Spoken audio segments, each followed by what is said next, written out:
brought to you by Skill Fantasy. यहाँ है fair play assurance, quick game access और easy transaction, 100% secured और instant one click withdrawals. Download करना तो बनता। ગોંડલ રોજે નવા સમાચાર ગોંડલથી પ્રાપ્ત રહેતા હોય છે અને છેલ્લા કેટલાય સમયથી Gondal talk of the town છે, લાઇમલાઇટમાં રહી રહ્યું છે।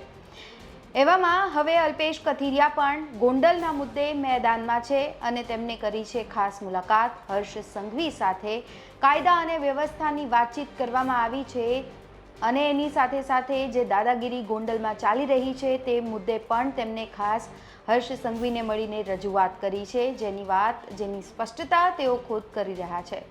મહત્વનું છે, રાજકુમાર જાટનો મોતનો મામલો હોય કે પછી અમિત ખૂંટના મોતનો મામલો હોય, છેલ્લા કેટલાય દિવસોથી ગોંડલ ચર્ચાનો વિષય છે। એક બાદ એક ઘટનાઓ છે એ ગોંડલમાંથી સામે આવી રહી છે અને એટલા માટે જ Gondal talk of the town છે।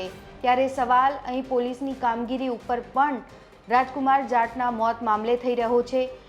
અનેક શંકાસ્પદ ભૂમિકા છે એ હાલ જોવા મળી રહી છે, ત્યાં લોકો એવી ચર્ચા કરી રહ્યા છે। જ્યારે બીજી બાજુ હવે કાયદા અને વ્યવસ્થાની સ્થિતિ ગોંડલમાં શું છે તેને લઈને અલ્પેશ કથિરિયા મેદાનમાં આવી ગયા છે। પાટીદાર આંદોલનના યુવા આગેવાન અલ્પેશ કથિરિયાએ સુરતમાં એક મહત્વપૂર્ણ નિવેદન આપતા રાજ્ય પોલીસ અને રાજકીય દબાણ સામે ગંભીર આક્ષેપો તેમને કર્યા છે અને તેમને જણાવ્યું છે કે ગોંડલ પ્રવાસ દરમિયાન તેમના સાથે રહેલા કેટલાક સમર્થકો અને પાટીદાર યુવાનો સામે ખોટી રીતે ગુના દાખલ કરવામાં આવ્યા છે।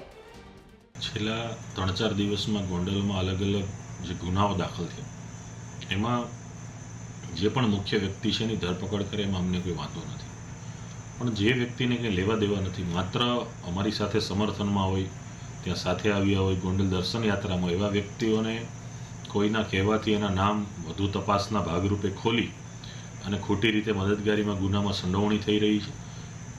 આ સખત બાબતની જે વાંધાઓ અમને છે, પોલીસની જે કામગીરી છે, પોલીસ જે એસોલ્ટ કરી રહી છે, આવા વ્યક્તિઓને શારીરિક, માનસિક રીતે, આર્થિક રીતે, ધંધાકીય રીતે તોડવાનું જે પોલીસ કામગીરી કરી રહી છે એની વિગતવાર રિપોર્ટ સાથેની વાત અમે ગૃહ રાજ્યમંત્રીશ્રીને કરી છે અને આ બાબતે અમને સંપૂર્ણપણે આશા છે કે આવનારા દિવસોમાં ખાખીની આડમાં, વર્દીની આડમાં જે વ્યક્તિઓએ આવા કૃત્ય કર્યા છે એ તમામ લોકોને એનું ફળ ભોગવવું પડશે। મહત્વનું છે કે જયરાજસિંહ જાડેજા ઉપર પણ તેમને આક્ષેપ કર્યા છે અલ્પેશ કથિરિયાએ। ત્યારે હવે આ મુદ્દા પર આવનારા દિવસોમાં શું વળાંક આવે છે, શું અપડેટ આવે છે તે જોવા માટે આપ જોડાયેલા રહો ગુજરાત તક સાથે। નમસ્કાર।